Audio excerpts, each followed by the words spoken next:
Monsoon सत्र में आप सभी मीडिया जगत के लोगों का स्वागत है। साथियों, मानसून नवीनता और नवसर्जन का प्रतीक है और अब तक जो खबरें मिली हैं, देश में मौसम बहुत ही अच्छे ढंग से आगे बढ़ रहा है। कृषि को लाभदायक मौसम की खबरें हैं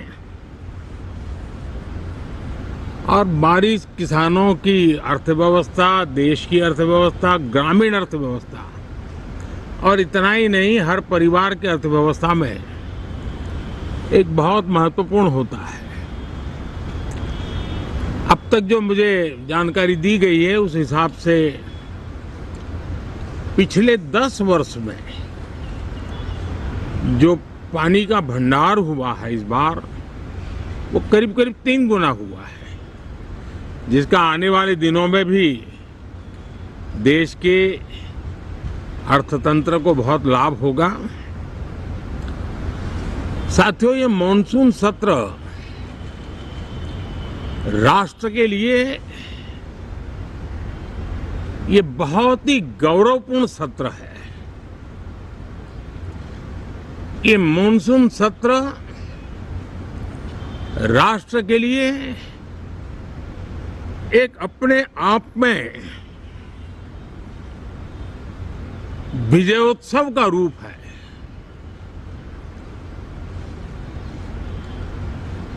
और जब मैं कहता हूं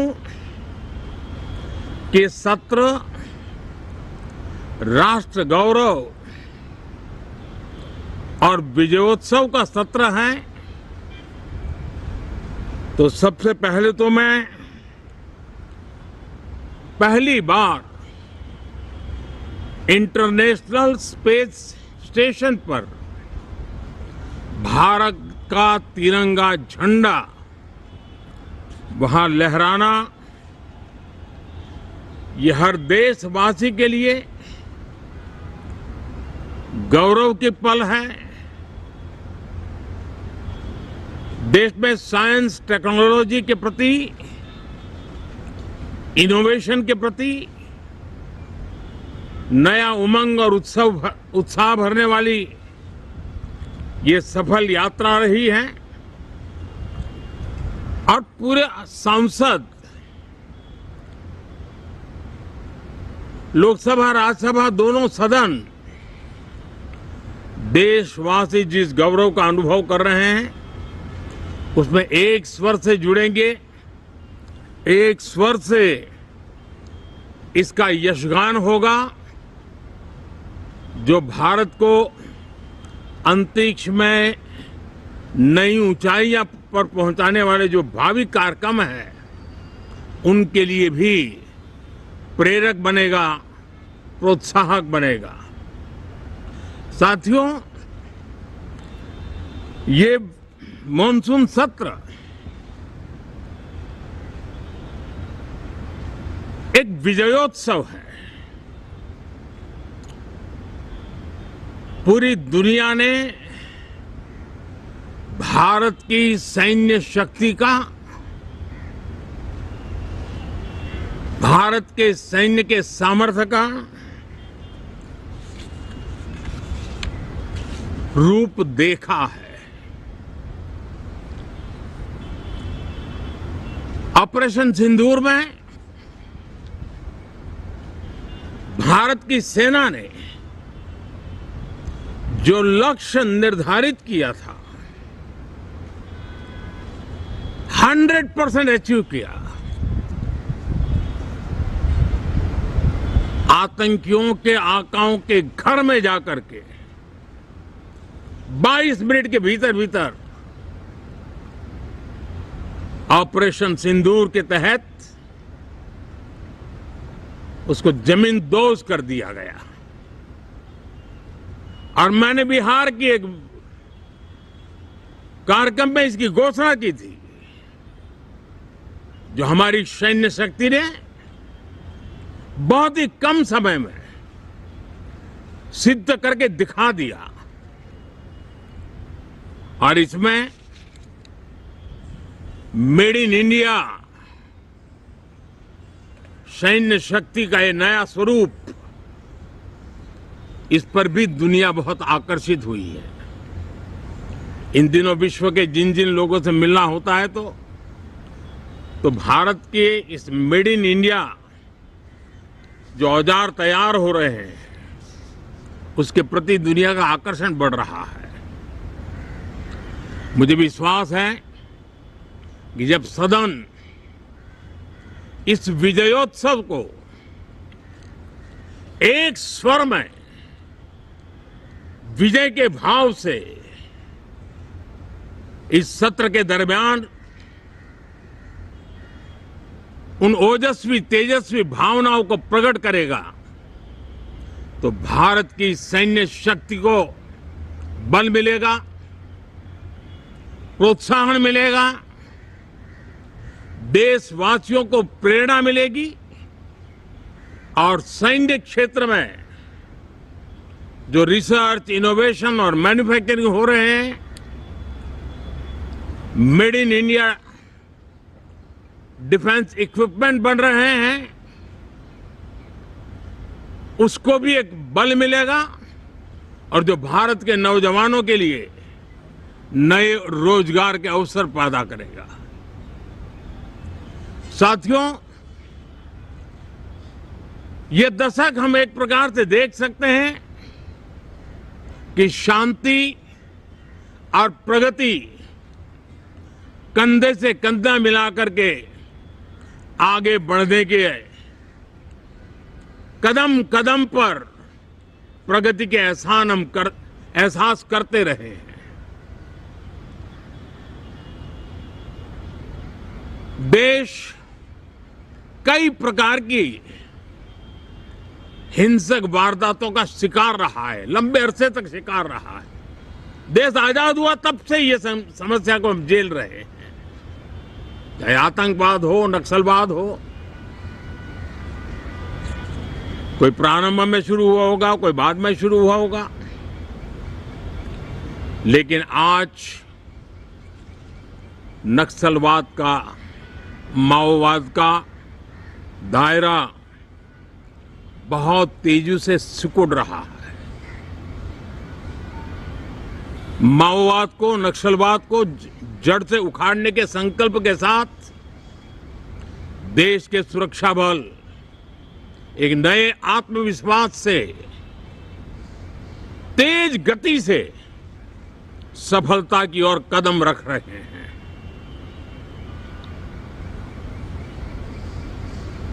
और मैं गर्व से कह सकता हूं,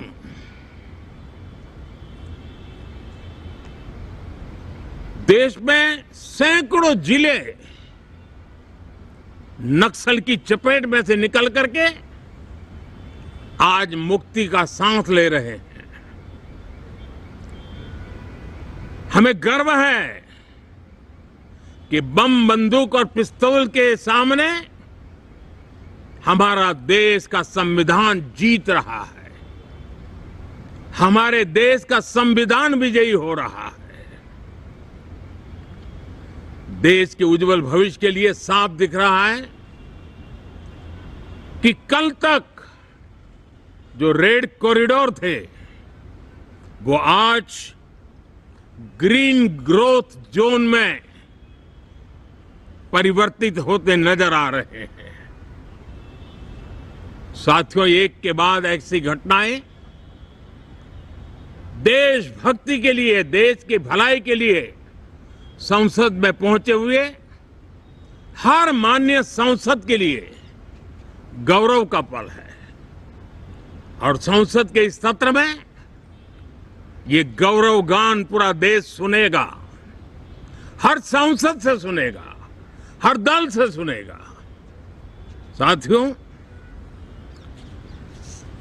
आर्थिक क्षेत्र में भी जब 2014 में आप सबने हमें जिम्मेवारी दी, देश फ्रेजाइल 5 की अवस्था से गुजर रहा था। 2014 के पहले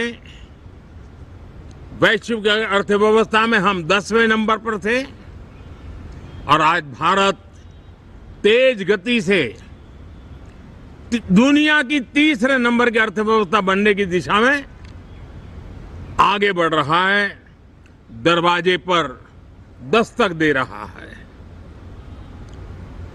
इन दिनों 25 करोड़ गरीबों का गरीबी से बाहर निकलना, जिसको विश्व की अनेक संस्थाएं सराहना कर रही है। देश में एक जमाना था 2014 के पहले, जब महंगाई का दर, इन्फ्लेशन रेट डबल डिजिट में हुआ करता था। आज 2% के आसपास आकर के देश के सामान्य मानव के जीवन में राहत बन गया है, सुविधा बन गया है।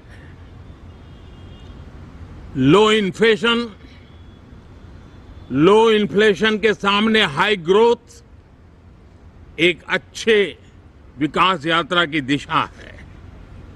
साथियों, डिजिटल इंडिया, यूपीआई आज भारत के एक नए सामर्थ्य को दुनिया देख रही है, पहचान रही है और ज्यादातर देश में उसके प्रति एक आकर्षण पैदा हो रहा है। यूपीआई ने फिनटेक की दुनिया में अपने एक नाम कमाया है। रियल टाइम डिजिटल ट्रांजैक्शन दुनिया में सबसे ज्यादा हो रहे हैं। दुनिया में जितने हो रहे हैं, अकेले भारत में उससे ज्यादा हो रहे हैं। साथियों, पिछले दिनों इंटरनेशनल लेबर ऑर्गेनाइजेशन का एक वैश्विक समागम था और उसमें भारत ने बहुत बड़ी ऊंचाई प्राप्त की है। आईएलओ का कहना है कि 90 करोड़ से ज्यादा लोग भारत में अब सोशल सिक्योरिटी के दायरे में हैं। ये अपने आप में एक बहुत बड़ा अचीवमेंट है। उसी प्रकार से वैश्विक संस्था WHO ने ये कहा है कि भारत अब आंख की जो बीमारी आमतौर पर बारिश के सीजन में ज्यादा देखी जाती थी, ट्रैकोमा, अब भारत को WHO ने ट्रैकोमा फ्री घोषित किया है। तो आरोग्य के क्षेत्र में भी ये अपने आप में एक महत्वपूर्ण भारत के लिए सिद्धि है। साथियों, पहलगाम की क्रूर अत्याचार, नरसंहार पूरी दुनिया चौंक उठी थी। आतंकवादी और आतंकवादी के आके दुनिया का ध्यान उनकी तरफ केंद्रित हुआ था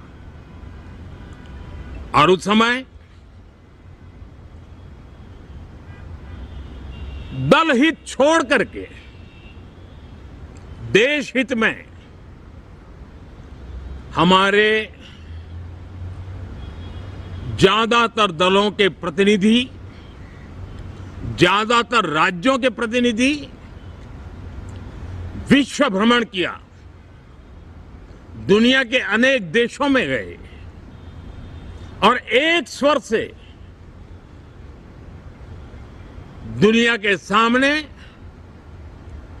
आतंकवादियों का आका पाकिस्तान को बेनकाब करने का एक बहुत सफल अभियान चलाया। मैं आज राष्ट्र हित में किए गए इस महत्वपूर्ण कार्य के लिए उन सभी सांसदों की सराहना करना चाहता हूं, सभी दलों की सराहना करना चाहता हूं और उसने देश में एक सकारात्मक वातावरण पैदा किया। विश्व ने भारत की बात को स्वीकार करने की दिशा में अपने मन के द्वार खोले और इसके लिए ये हमारे सांसदगण, हमारे राजनीतिक दल सराहना करने के मेरे लिए सौभाग्य है। साथियों, हम जानते हैं कि ये स्पिरिट, एक स्वर, एक एकता का वातावरण देश को कितना